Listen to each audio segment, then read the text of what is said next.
ፓርላማውማ ለኔ ባጭሩ ልንገር ሙት ፓርላማ ነው ዊዝድሮ ቃልን ዊዝድሮ ሙት ፓርላማ ነው እያለ ነው እሱን ይቀበላል ሙት አንተ ነህ ሙት አንተ ካልክ ሙት አስከር የነበርከው ለማኝ የነበርከው በሚኒስቴር ዴታው ነው ያለው አስከር የነበርከው አንተ ነህ ሙት ኤርሚያስ የኢህአዴግ አጎብዳጅ ሆኖ ቅጥር ሰራተኛቸው ነው ድፍን የኢትዮጵያን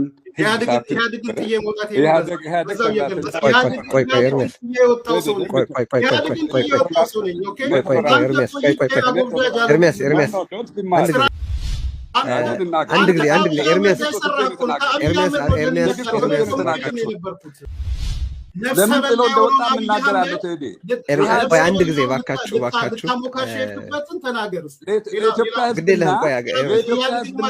ጥቂት ደቂቃዎችን ከኢሳያስ ጋር የተቃቀፈ ከሻዕቢያ ጋር የተቃቀፈ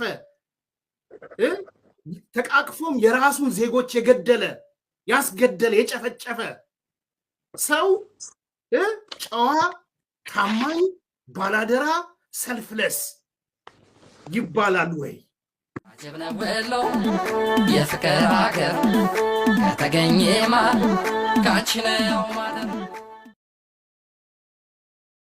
እኔ የአዲስ አበባ ልጅ ነኝ እየተፈናቀለ ያለው በዚህ ፕሮጀክት ከ500,000 ሰው በላይ ነው እየተፈናቀለ ያለው እነ ዶክተር አሸብር ድሎት ውስጥ ስላሉ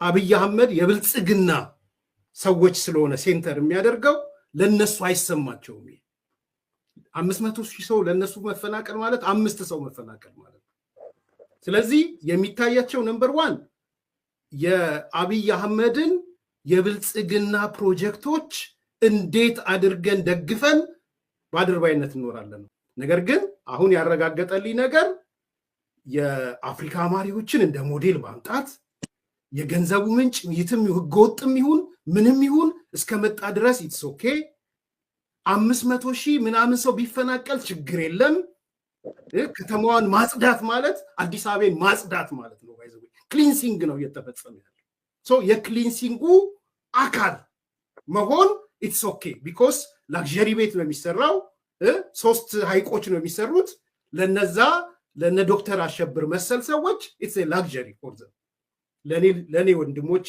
እህቶቼ አዲስ አበባዎች 500,000 ግን ያ ማለት ኤትኒክ ክሊንሲንግ ነው ካልቸራል ክሊንሲንግ አለው ማህበራዊ ማጽዳት የሰው ማጽዳት ፕሮጀክት ነው እየተፈጸመ ያለው ኦኬ አሁን ላይ ወደ 5ቶቹ ጥያቄዎች ልሂድ አንደኛ ዶክተር አሸብር ጠቅላይ ሚኒስትሩ ገንዘቡን በግል እርዳታ ድጋፍና ሽልማት ማግኘቱን በምን ማስረጃና መረጃ አወክ ነምበር 1 ነምበር 2 ተሰጠ ቢባል እንኳን በህጋዊ መንገድ መሆኑን በምን መረጃና ማስረጃ አወክ ሁለተኛ ሶስተኛ ማን ደረጃ መዳቢ አደረገ አብይ አህመድ ጨዋ አብይ አህመድ ታማኝ አብይ አህመድ ባላደራ ሰልፍለስ ይሄንን እስቲ ዞር ብለህ ጄኖሳይድ የተፈጸመባቸው 1.2 ሚሊዮን ፒፕሎችን ጠይቅና ይሄን ይለዋል ወይ ዞር ብለህ በትራክተር በጅምላ ተገለው የተቀበሩ ሰዎች ይሄን ይለዋል ወይ ዞር ብለህ የድሃ እናቶች ዛሬ አንተ የምትኖርበት አዲስ አበባ ላይ ጡረታ 1600 1400 ብር የምታገኝ ጡረተኛ 8000 ብር የመጣባት የቤት ግብር የታክስ ግብር ይሄን ትላለች ወይ ዛሬ የጦርነቱ ዳፋ የቀመሱ አካላቶች ከ1 ምናምን ትሪሊየን ወይም ደግሞ በፈረንጆቹ 28 ቢሊዮን ዶላር የጠፋ ንብረት ይላሉ ወይ ከኢሳያስ ጋር የተቃቀፈ ከሻዕቢያ ጋር የተቃቀፈ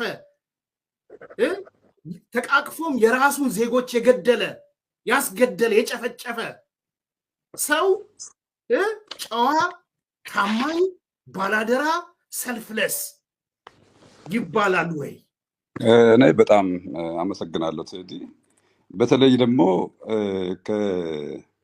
ከኤርሚያስ አንደበት ይሄ ነገር መውጣቱ ያሳፍራል ኤርሚያስ የኢህአዴግ አጎብዳጅ ሆኖ ቅጥር ሰራተኛቸው ነው። ድፍን የኢትዮጵያን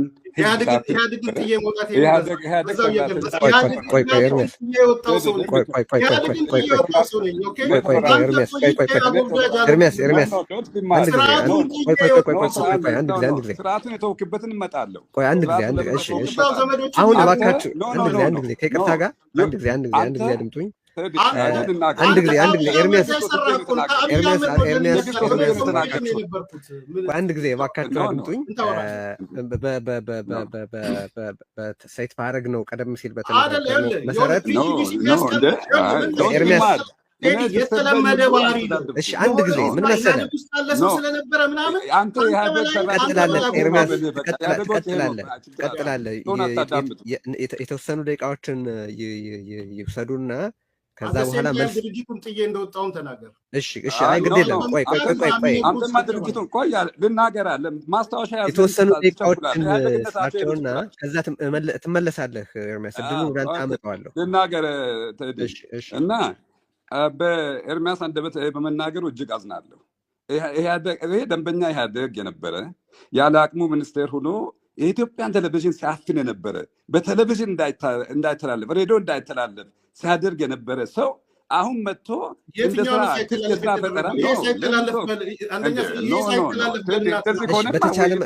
በተቻለ መጠን ቆይ አንድ ጊዜ እንትኑ ላይ እናተኩርና ቀደም ሲል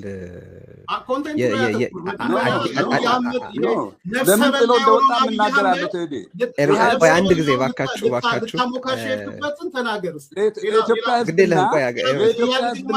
ጥቂት ደቂቃዎችን ህዝብና ለአዲስ አበባ ህዝብ የመናገር ሞራል ሊኖር አይችልም።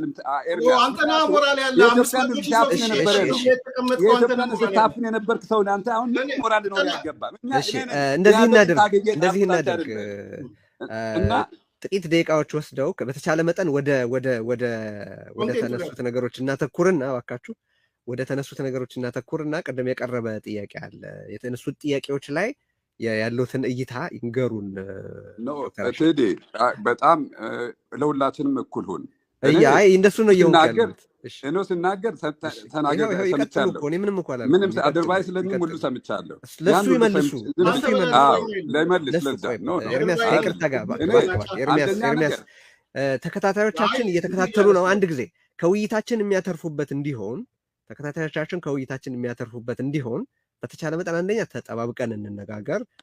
ለተነሳ ጥያቄ ሁሉ መልስ የምትሰጡበትን እድል አመቻቻለሁ። ምንም ስጋት አይገባችሁ። ስለዚህ ጥቂት ደቂቃዎች ይሰጡ። ዶክተር አሸብርና ዶክተር አሸብር ሪዛይን ያደርጋል፣ ጸረ ህዝብ ነው ሁሉ ብለህ ስትናገር ምንም አላልኩም፣ ዝም ብዬ ሰምቻለሁ። እኔ አንደኛ ጸረ ህዝብም አይደለሁም፣ ለኢትዮጵያ ህዝብ የምሰራ ሰው ነኝ። እውነትን እውነት ብዬ የምናገር ሰው ነኝ። አጎብዳጅም አይደለሁም። በምንም የመንግስት እጅ አይቼ የምኖር ሰው አይደለሁም። መንግስት ያሳደገኛ ይጥለኛል ብዬ የማስብ ሰው አይደለሁም። ለአእምሮዬና ላመንኩበት ህገ መንግስት የምኖር ሰው ነኝ። ይሄንን መጀመሪያ እንድትረዳ ፈልጋለሁ። ጸረ ህዝብም አይደለም። ጸረ ህዝብ ማለት ህዝብን በሚዲያ የሚያፍን ያለበትን ኃላፊነት ወስዶ ሰውን በሚዲያ እንኳን እንዳይተላልፍ የሚያደርግ ነው። እዚህ ጋር አንድ ምሳሌ ልውሰድ። አንተ ብርሃኑ አዴሎ፣ አብነት ገብረ መስቀል፣ ጸጋይ ለማርያም ሁናችሁ እግር ኳስ ላይ ፕሮጀክት ከዓለሙድ በሚሊዮኖች ገንዘብ ልትቀበሉ ፕሮጀክት ሰርታችሁ የኢትዮጵያን እግር ኳስ ፌዴሬሽን በር ሰብራችሁ ስትገቡ አንተ በሚዲያ እንዳይተላለፍ በቴሌቪዥን አፍነ በሬዲዮ አፍነ እነሱ በር ሰብረው ገብተው መጨረሻ ላይ ክቡር ጠቅላይ ሚኒስትር መለስ ዜናዊ ይሄ በር ሰብሮ የገባ ኃይል ከእውቅና የማይሰጠውም ብለው ከልክለው በፊፋ ብቻ ሳይሆን በኢትዮጵያ መንግስትም ተሸንፋችሁ አንተ ጥለህ ከወጣህበት አንዱና ዋናው ምክንያት አላሙዲ ላይ የፕሮጀክት ስለተበላሸ ገንዘብ ልታገኝ የነበረው ፕሮጀክት ስለተበላሸ አንድ፣ ሁለተኛ የኢትዮጵያ መንግስት ጠቅላይ ሚኒስትሩም እጃችሁን እዚህ ውስጥ የገባችሁ ስጋ እያችሁ አሞራዎች እጃችሁን ቆርጣለሁ ብሎ ክቡር ጠቅላይ ሚኒስትር መለስ ዜናዊ ሲናገሩ አንዱም ከወጣበት ዋናው ምክንያት ይሄ ነው እንጂ ከመንግስትም ተጣልተ አይደለም፣ ከኢህአዴግም ተጣልተ አይደለም። ዶክተር አሸብር አንተ ህዝባዊ ጸረ ህዝብ የሚሆንበት መንገድ የተሞላኸውን ስለምታወራ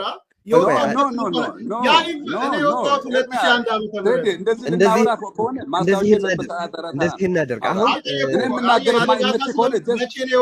ማስታወሻው ሰድና ዲፌንድ አድርግ። የኢህአዴግ ታዳጊዎች ነው አመላችሁ። ኢህአዴግ ዲሞክራሲ አታውቁም። እንደዚህ እናደርግ። ዶክተር አሸብር ከይቅርታ ጋር አሁን የፓርላማ አባላት ምን አገባችሁ ተብሎ ሲዋረዱ እናንተ ውርደት ልብሳችሁ ነው፣ ውርደት ልብሳቸው ምን አገባችሁ የሚል የህግ አስፈጻሚ አካል ምን አገባችሁ እንትኑ ላይ ያተኩርና በፓርላማ ጥያቄ ቀርቦ ምን አገባችሁ የተባለው በፓርላማ አይ ግድ የለም ቆይ አንዱ ለሶስት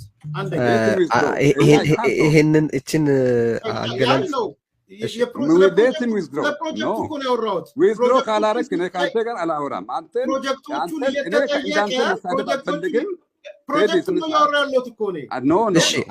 ቆይ አንድ ነገር ግልጽ እናድርግ። አብይ አህመድ አለ ያለውን ነው እያቀረበ ያለው ወይስ እየወገንክ ነው ማለት ነው? አይደለም። ቆይ እኔ እንኳን አልሰማችሁኝም። እኔ እኮ አሁን ውርደት ልብሳችሁ ነው አለ አብይ አህመድ ነው እያለ ያለው ወይስ የእሱ አስተያየት ነው የእሱ ስቴትመንት ነው የሚለውን ነው አብረን የሰማነው ነው። የእሱ ስቴትመንት ነው ምንድን ነው? ውርደት ልብሳችሁ ነው ያለው። ካንቶሌትን ዊዝድሮ ጨዋነት ዊዝድሮ አድርገህ ቃል ኤርሚያስ ይችን ቃል መቀየር ትችላለህ? አልቀይርም። እኔ ስለ አሸብር አይደለም ያወራሁት። ስለ አሸብር ፓርላማ አባላት በግል እርሶን የማይመለከት ከሆነ ዶክተር አሸብር በግል እርሶን የሚመለከት ቢሆን ይገባኛል። በግል እርሶን የሚመለከት ቢሆን የፓርላማ ውርደት ነው ልብሱ። የፓርላማ አባላትን በተመለከተ ያለው አስተያየት አድርገው ለምን አይወስዱትም? ምን አገባችሁ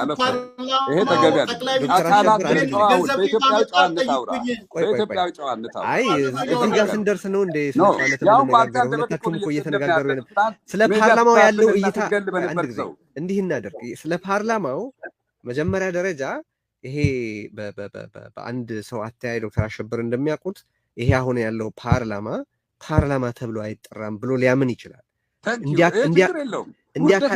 አይባልም። እሺ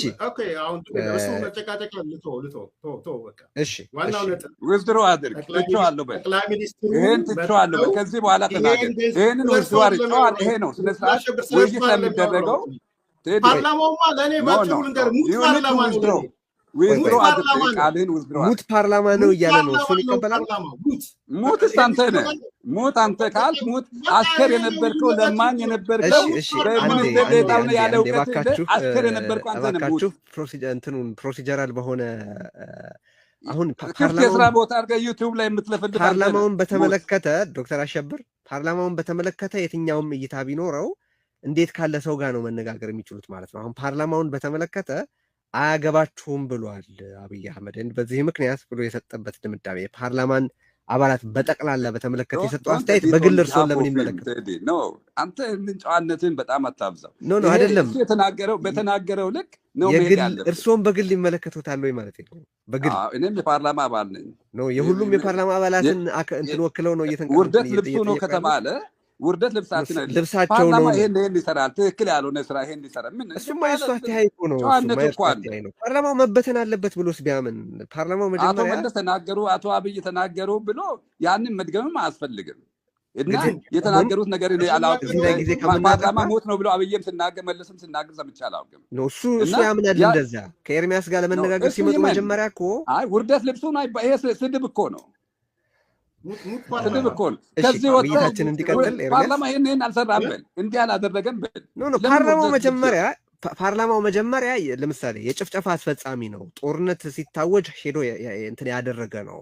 ለህዝብ እልቂት ተጠያቂ ነው ቢል አንድ ሰው ለምሳሌ ይሄን ለምን ይላሉ ወይ ዶክተር አሸብር? እኔ በሰራው ስራ ይሄን ሰርቷል። መጀመሪያ የጭቆና አስፈጻሚ ነው ቢሉ የጭቆና አስፈጻሚ ነው፣ የጄኖሳይዳል ፓርላማ ነው ቢል ለምሳሌ ይቃወማሉ?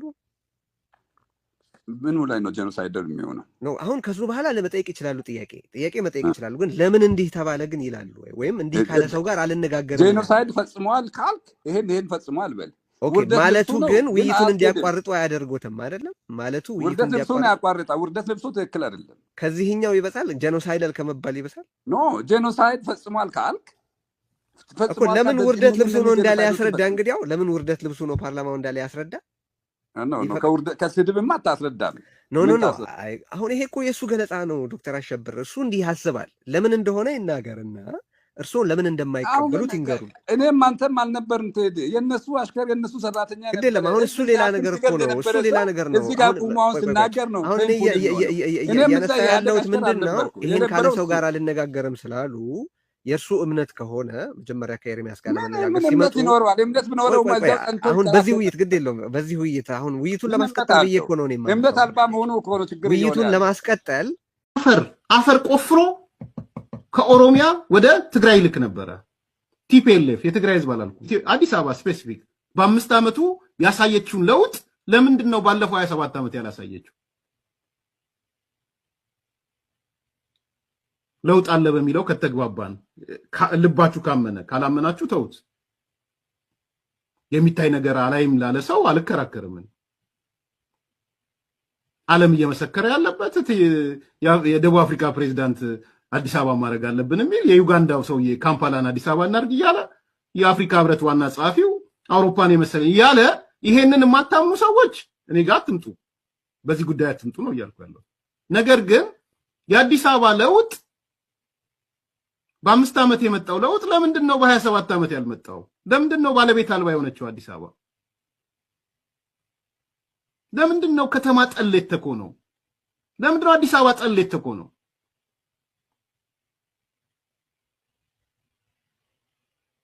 ይህንን ነው መመለስ የሚሻለው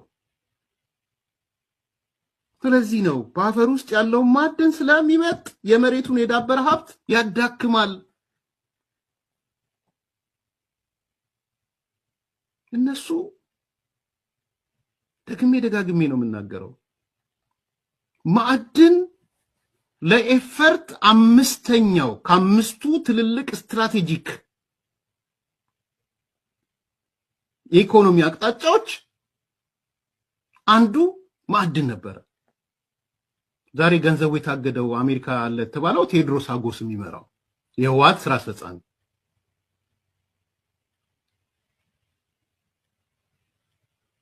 ዋንኛ ቁልፍ የአድዋ ገዢ መደብ ውስጥ ካሉት ሰዎች አንዱ ነው ቴዎድሮስ አጎስ ከፊል ኤርትራዊ ነው አሁን እሱ ውስጥ ገብቼ አይደለም